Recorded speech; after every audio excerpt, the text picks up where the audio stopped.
Welcome back, Webheads, to the next episode of Spidey Swing-Bys. I'm your host, Christian Ashley, a systematic geekology, as we continue going through every chronological appearance of Spider-Man by release order. Today, we're going to be hitting Amazing Spider-Man number 12, Unmasked by Doctor Octopus, one of the best of the early Lee Ditko run. Has a lot of things that spiral into the future as far as Spider-Man is concerned. We just got to get into this. But before that, of course, we have to get through. Sorry, I lost my train of thought there. We have to get through the explanations of everything involving this comic. That is, it was released in week 7 of 1964. The release date was February 11th, 1964. Story, as I said before, is Unmasked by Doctor Octopus.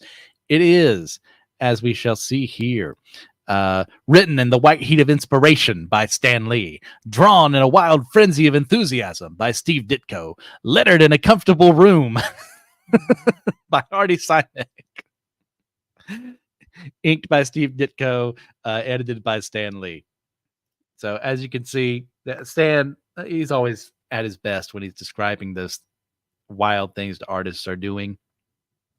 You know it, you love it.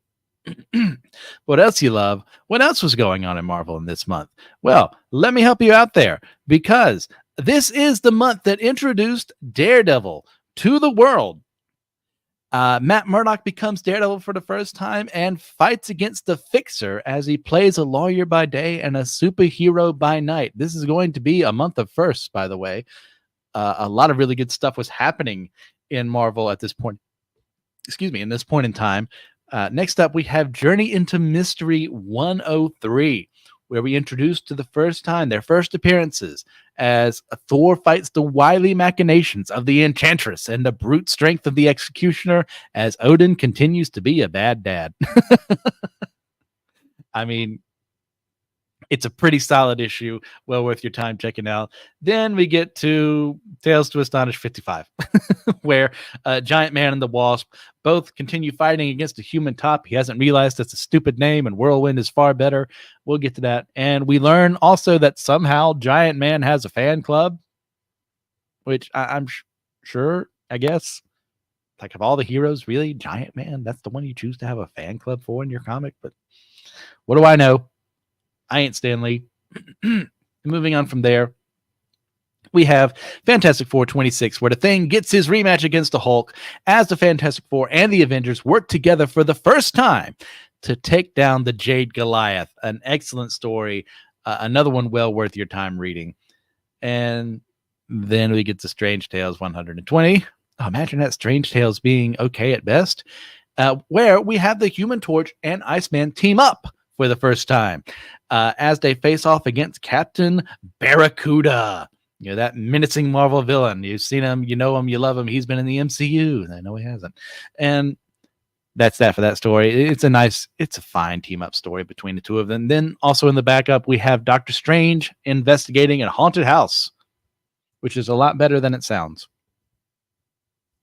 Then, for our final issue of Marvel this month, we go to Tales of Suspense 53, where Iron Man faces the Black Widow once more as she returns to menace him to prove her worth as a spy to the Soviets. That's it for what was going on in Marvel. What you guys really came here for, though, was to see this issue. This is a phenomenal issue. One that helps change the status quo of Spider-Man in certain respects. The first time he's ever unmasked. This is not a fake out, by the way. You have those old covers where they go, oh yeah, this is totally going to happen here, and it happens in some esoteric sense. No, this literally happens, but the context changes everything. As we move into this issue, we see Spider-Man watching the continuing escapades of J. Jonah Jameson to find a secretary who's going to be willing to work for him, which I haven't focused on that much, but it's such a funny running gag of, hey, Betty is literally the only person on Earth who can handle Jonah as his secretary. And when she comes back, like Jameson's at that moment, say, oh, kind of handle everyone with kid gloves just because I shouted at her. And Betty reintroduces himself as Betty Brant. If I want you, don't you? if I want you, don't just stand there, girl. Get to work. And Jameson is just so very happy to have her back because she is way easier to work with than any of the other ones, because she's willing to work alongside his more, shall we say, intense proclivities. So Peter then has swung in as Spider-Man to watch this happen, then comes back as Peter Parker, gets Jameson angry at me, and arranges to have a time to, potentially have a date with Betty. As we move on to, the police trying to find Octopus, he's unable to get away, and Octopus is upset that, he knows that he's stronger than Spider-Man, but people just underestimate him. They think that he can't handle it. So he's decided he's going to find a way to get back at him. As Peter is with Aunt May at home, and she's touching his top of his forehead to be like, oh, you feel like you're going to be getting a cold, which involves something that happens in this issue. A little bit of nice foreshadowing there. Then Peter meets up with the gang as Jameson's blaming Spider-Man for spiders. Never change, JJ. And that Liz and Flash want to know his opinion on it. Since he's smart, like, do you think it's possible or anything like that? And Peter's like, I hate spiders, just to preserve his secret identity. And Flash makes fun of him and be like, that's what I like about you, Parker. You're such a rugged, fearless He-Man. If only you knew, Flash. Which eventually he does, and then he stops, and then he does again. It's Marvel retcons. It's fun, sure. So they go off to class. As we flash over to Betty taking a phone call at the Bugle, and Dr. Octopus is on the other line, but he doesn't say anything. He's just doing that to confirm that she is there so that he can swoop in and steal her. As Peter comes in there, he is unable to fight against Dr. Octopus because, hey, look, he's not in costume and he can't give away his secret identity, even though he knows it means that Betty is going to be taken away. He gets a little passive and pretends to be weak. And J. Jonah James is like, tell him who I am. And ask Peter to do it on his behalf, as if Jonah wasn't capable of doing it with every other word that comes out of his mouth, talking about how great he is. So Octopus comes to Jameson and tells him, look, here's what I want from you. You're going to tell Spider-Man that he's going to find me. I have the girl prisoner at Coney Island. If he wants her, he must come for her alone. But not only that, but he's going to send one photographer. So guess who it's going to be? It's going to be Peter. And Jameson even promises that. But Peter realizes, hey, I can't go there as Spider-Man and Peter Parker. So I've got to make a decision here. And they move on from there. Spider-Man then kind of tracks down Jonah, acting like he hasn't heard it as Peter Parker, to come to him and tell him what's going on. So he agrees to go after Octavius. And what does he do? He's wondering, he's got to get Peter there. He can't take the chance of him muffling the job. So he's going to go to Coney Island himself and not tell Peter, which gives him an out of why he didn't show up. But we've started to notice Peter's not feeling that well. Well, that early foreshadowing we got earlier is like, hey, he's coming down with something. And as he tries to fight Octopus, he's not at his best. And in the midst of the fight, like, his punches don't have the effect they normally would. He's a little weaker. When he gets punched by Octopus, it's like he's been hit by someone with immense strength. And Octopus is even like, what's going on here? Like, I shouldn't be beating you like this. And he decides to take off the mask to prove that, hey, this shouldn't be Spider-Man. Like, Spider-Man would be better in a fight than this. And Jameson's getting all excited. Where's Parker? He should be photographing this. We get the nice reveal that it is Peter Parker underneath the Spider-Man costume, underneath the mask. And even though he is actually Spider-Man, they misconstrue the situation and think that he was just trying to save Betty. He didn't know if Spider-Man would show up, so he just got a costume and pulled a super heroic stunt that was massively stupid in their opinion, but they don't know the truth. And Jameson reveals that he knew Octopus was going to be here, which makes the police very angry at him. They said, hey, we could have done something, we could have prepared for this, but because you didn't tell us, he's going to get away. Like Spider-Man didn't show up, even though he kind of did, but they don't know that. So Peter goes back home. A doctor has come to make a home visit, which it's been a long time since I've remembered that ever happening to anyone. And the doctor just says, hey, look, it's just that 24-hour virus. We're not going to name names, but it's that 24-hour virus, which, yeah, sure, that's a kind of a thing, but it's a plot convenience, but it's a fun plot convenience. So I'm willing to let it slide. So he's going to be in top shape in the morning. And we get a very troubled dream that Peter has where Spider-Man's like looking at him like, what are you, some kind of nut or something? You should have your head examined for appearing as Spider-Man when you were so weak. You know that viruses are the one thing even your spider strength can't resist. Peter's like, but I was so worried about Betty. But then when he wakes up, he's all good again. It's like it never happened, which helps, increase the tension of the story. It's like, this was happening earlier. I couldn't do what I wanted to do. I couldn't save Betty, but this time around, now that things are better, okay, I'm back to full strength. We're going to take Octopus down. That Dr. Octopus isn't going to know what hit him. So he then changes, having his costume returned to him by the police. Not the police not knowing it's actually his Spider-Man's costume, which has gotten Aunt May upset because she has heard about his super heroics in that sense, and she is it's like, how dare you impersonate that dreadful Spider-Man? And Peter promises her, lying to her, that he's going to burn the costume and she's never going to have to worry about him ever wearing the suit again. Then he goes to school and Flash is making fun of him for doing exactly what Flash did. Well, not exactly. In some respects, what Flash did, dressing up as Spider-Man.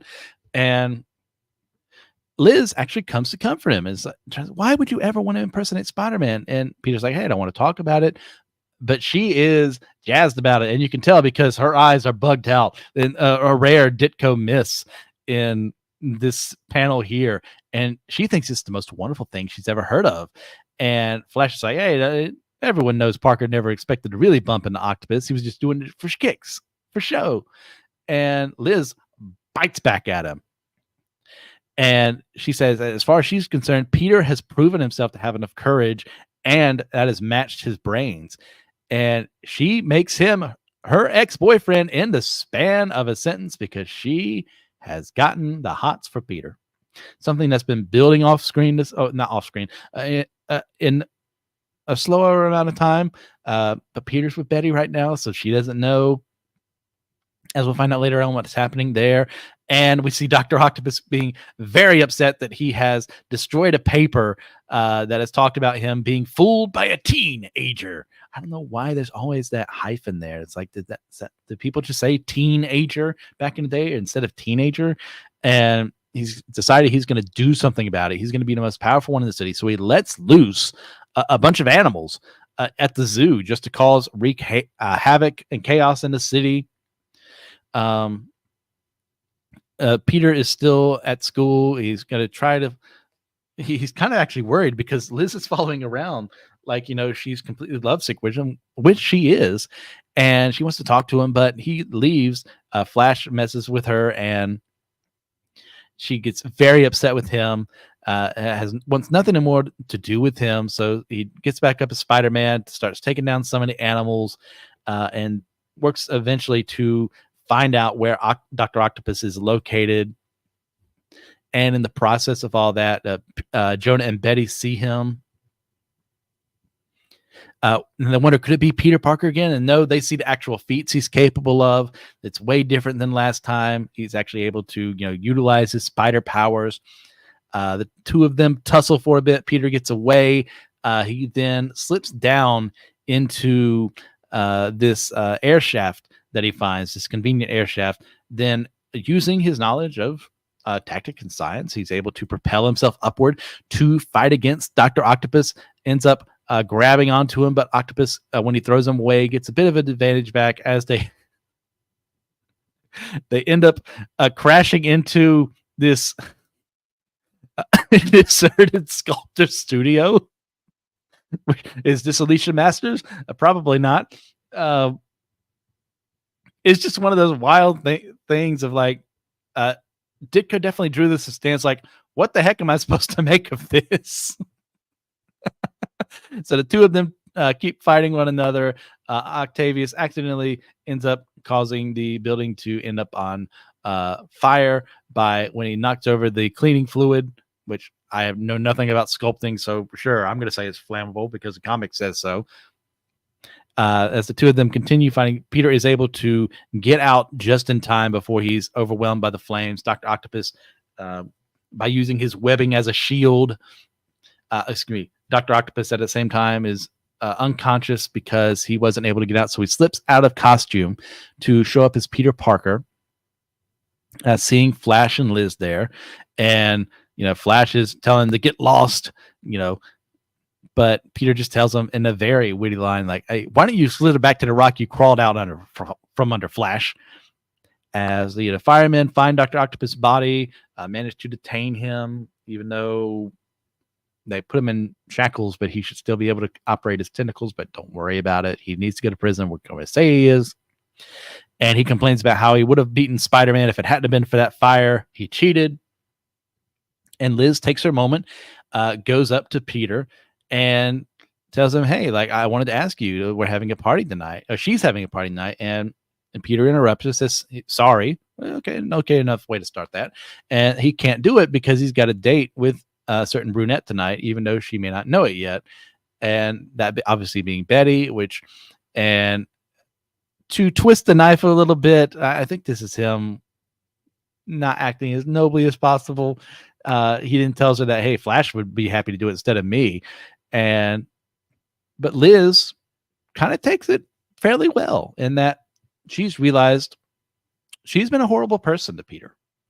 And she kind of deserves what's going on here. And that's something that will set up later on, like the attraction between the two of them, as Peter's still with Betty right now, eventually leading up to the two of them meeting Mary Jane Watson for the first time before we actually reveal what she looks like. It's a ton of fun. Peter even got some photos so we can sell to Jameson. This is Spider-Man at its best. This is Ditko and Lee working together to create a phenomenal story of Spider-Man fighting against increasing odds. He's sick. He's not able to fight. His identity is revealed to the world, but because of the circumstances involved, they think it's just Peter acting out of love for Betty and this misbegotten attempt to just feel like he's strong and he could possibly take down Dr. Octopus so that he can save Betty. Brilliant strategy there. Yeah, is it a plot device that he gets a cold and is under the weather? Yeah, sure it is. But it's something that's going to crop up again multiple times in Spider-Man, sometimes done really well, sometimes done really poorly. That, hey, when he's sick, his powers don't work that well. And this is a great addition to the mythos. It creates some drama in that sense of he is not at his full fighting strength. How is he going to be able to save Betty Brant? Well, he doesn't. Until later on when he's healed, when he's better, when he's feeling more healthy. And the addition of Liz kind of breaking up with Flash and realizing that Peter's a way better guy than him. Flash has not gone through his character development yet. He's had some moments, but he's not there yet. This is just a great story for Spider-Man, one that is well worth everyone's time reading.